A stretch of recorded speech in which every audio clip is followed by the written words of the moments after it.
Je vais consacrer ma chronique de cette mi-mars à un thème qui est en train de devenir à la mode, notamment parmi les économistes néo-keynésiens, qui est celui du quantitative easing for the people.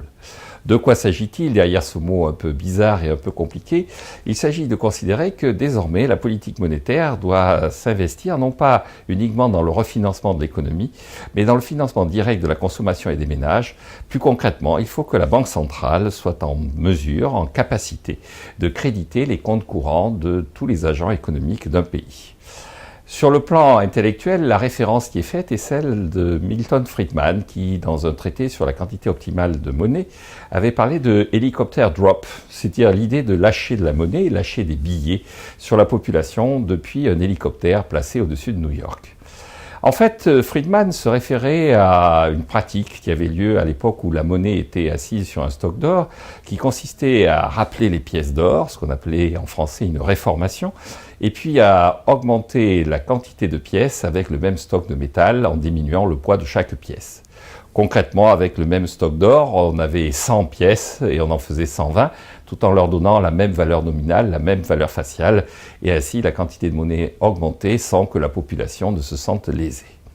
En pratique, aujourd'hui, tout ça n'est plus possible puisque l'or a disparu et la revalorisation du stock d'or des banques centrales que proposait Milton Friedman n'est plus d'actualité, le prix de l'or étant fixé sur le marché libre. En pratique, à quoi reviendrait la mesure que proposent les économistes du QE for the people?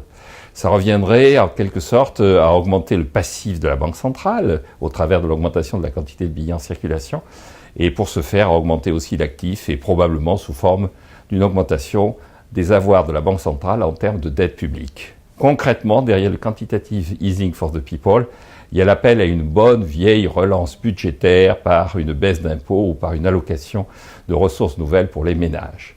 Et donc la question, c'est de quitter ce mot un peu barbare, de quitter cette idée un peu farfelue et de se poser véritablement la question fondamentale, est-ce que l'économie européenne a besoin d'une relance budgétaire classique à l'ancienne?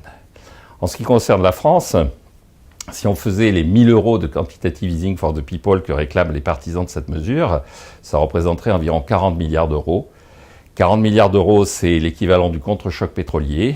Le contre-choc pétrolier nous a apporté un peu de croissance, mais ça nous a apporté aussi beaucoup d'importations et un relèvement du taux d'épargne. Donc l'économie française n'a pas besoin en ce moment de relance budgétaire, de quantitative easing for the people, mais d'allègement de contraintes sur les entreprises pour que celles-ci se mettent à investir. La politique économique, quel que soit le tuyau utilisé, ne peut que lisser le cycle. Le problème de la croissance de long terme reste entre les mains des entreprises et non pas de la Banque centrale.